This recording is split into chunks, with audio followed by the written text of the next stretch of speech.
guys, this is Comic Uno, and today I'm doing the top 10 most anticipated comics for October. So let's jump in. Number 10 for me is G.O.D.S issue 1. This is a new Jonathan Hickman book. It's supposed to be his huge event. He's been planning it for a long time, and it's his big return to the company, even though he didn't leave the company for too long. I'm excited because I don't know anything about it. I'm excited to see if this reinvents the wheel at all, and just really see what this is all about. So that's number 10 for me.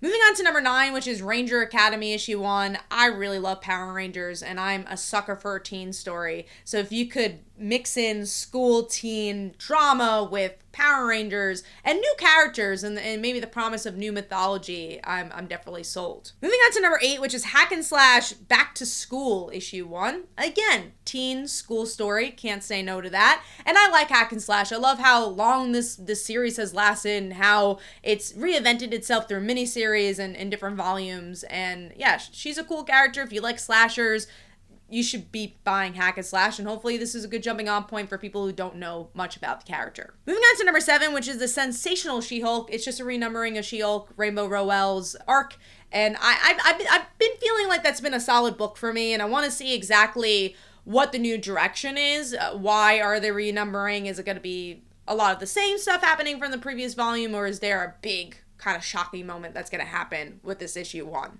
Moving on to number 6, which is the Superior Spider-Man Returns issue 1. I want to see why he's returning, what Dan Slott has to say with the character. We haven't seen him in a long time, so it also feels something new and fresh for Spider-Man.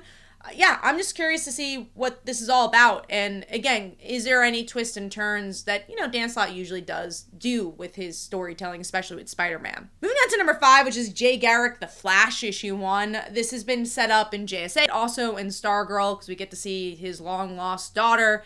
I have a feeling it's going to be a lot about their relationship, which I'm a sucker for a father-daughter relationship. And this is a character that does not get an individual spotlight very often. So I'm very excited for DC to do that. Moving on to number 4, these are kind of one and the same here. Alan Scott, The Green Lantern. Same reasons, JSA character. We don't get to see very often solo and having his own series. Also, he's a queer character, so it's fun to see what representation we'll get with that and to see what his story is going to be all about. Because Alan has had a little less story in JSA than Jay, so I don't know what direction that book's going to go in. Moving on to number 3, which is The Amazing Spider-Man issue 35.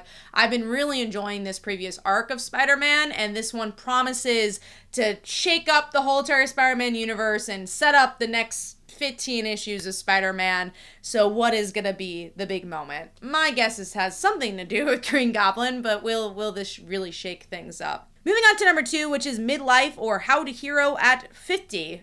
I mean, how do you not get caught with that title? I love a good superhero book that puts everything you know about superheroes on its head. And this is a character who's a firefighter, who's afraid of fire, who becomes a superhero in his 50s, who has, of course, the power of fire. I just think this could be a really funny book, but also a really touching book, and I'm excited for it. Moving on to number 1, I feel like this is going to be a number 1 for a lot of people, but I think it's going to surprise you guys for people who've been watching me for a long time. Transformers issue 1. I'm not an 80s kid. I've never really watched Transformers, but Daniel Warren Johnson's on it. I love Do a Powerbomb. I love how successful this book has already been. I think it sold over 150,000 books with the FOC. I'm excited that people are excited. I'm glad it's rejuvenating this franchise. And if anyone's going to make me a Transformers fan, it's Daniel Warren Johnson. And he's also doing the art for this book. So I'm just really excited to see what this 80s franchise looks like with Kirkman, because you also have G.I. Joe coming out, and he's been really building it up to make this a big event with the Void Rivals as well. So that's my surprising number 1 pick. Hopefully you guys enjoyed. Let me know in the comments below what are the books you're most excited for October, and I'll see you guys in the next one. Bye.